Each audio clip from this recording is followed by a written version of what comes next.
You are driving down a pitch-black, isolated road. Thick fog presses against the windshield. Suddenly, your headlights sweep across a pair of massive, glowing red orbs hovering in the darkness. For 13 months, a small West Virginia town was paralyzed by reports of a creature exactly like this, and the panic only broke when a catastrophic bridge collapse left 46 people dead. Point Pleasant sits along the Ohio River. Just outside its borders lies the TNT area, an overgrown, decommissioned World War II munitions dump. The site is littered with dozens of abandoned concrete storage domes. At the time, toxic chemicals from the military facility were leaching directly into the soil and the local wildlife preserve. Surrounded by decaying industrial ruins and invisible environmental hazards, the community was living in an atmosphere already thick with latent anxiety. On November 15, 1966, that anxiety took a physical shape. Two young couples, the Scarberrys and the Millettes, reported seeing a 7-foot-tall, gray creature with hypnotic red eyes standing near an old power plant. They slammed their car into gear and fled.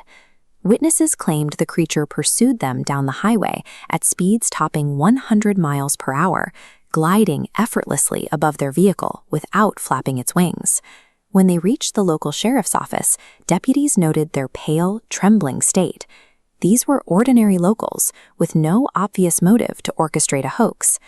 These specific accounts, validated by the sheriff, moved the sightings out of the realm of teenage ghost stories and into the public record. Local reporter Mary Heyer began covering the sightings heavily. The press dubbed the creature the Mothman, and soon convoys of armed residents were clogging the dirt roads of the TNT area, hunting for a monster.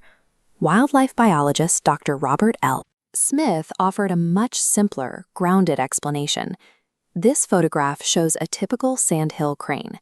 It stands nearly as tall as a human, possesses a massive 7-foot wingspan, and features distinct patches of bright red skin around its eyes, details that align perfectly with the initial witness reports.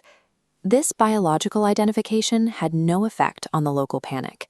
Sightings continued to climb, and residents continued to patrol the TNT area with rifles, focusing on the monster rather than the bird. Then, 4TN journalist John Keel arrived in town, and the scope of the investigation immediately widened. He began interviewing residents and cataloging a wave of secondary anomalies. He recorded reports of UFOs, erratic poltergeist activity, and terrifying men in black.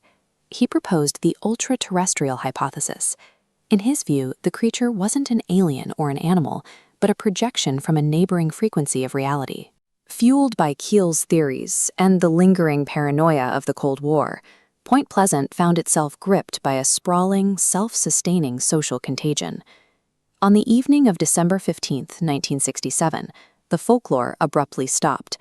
During rush hour, the Silver Bridge connecting Point Pleasant to Ohio collapsed, sending 31 vehicles into the freezing river below and killing 46 people. This aerial photograph captures the immediate aftermath of the disaster, which prompted a massive forensic investigation. Hidden within this wreckage, investigators found the culprit, a microscopic fracture in a single suspension link. Over 40 years, the joint slowly degraded from stress corrosion and internal fatigue. As this diagram illustrates, the bridge was built without structural redundancy.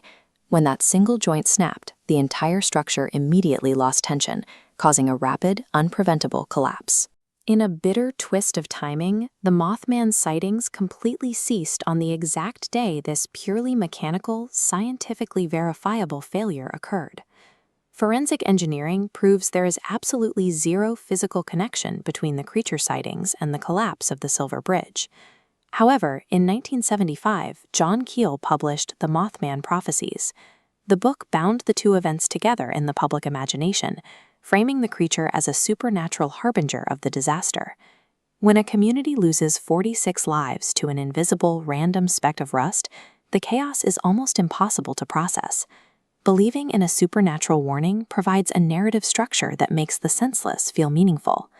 Decades later, Point Pleasant adapted this narrative to survive a declining post-industrial economy. Today, the town fully embraces its folklore. An annual festival draws thousands of tourists, all flocking to take pictures with the imposing metal statue that now anchors the main street. The legend serves as a permanent cultural anchor, allowing the community to navigate a sudden catastrophe through a shared, storied history.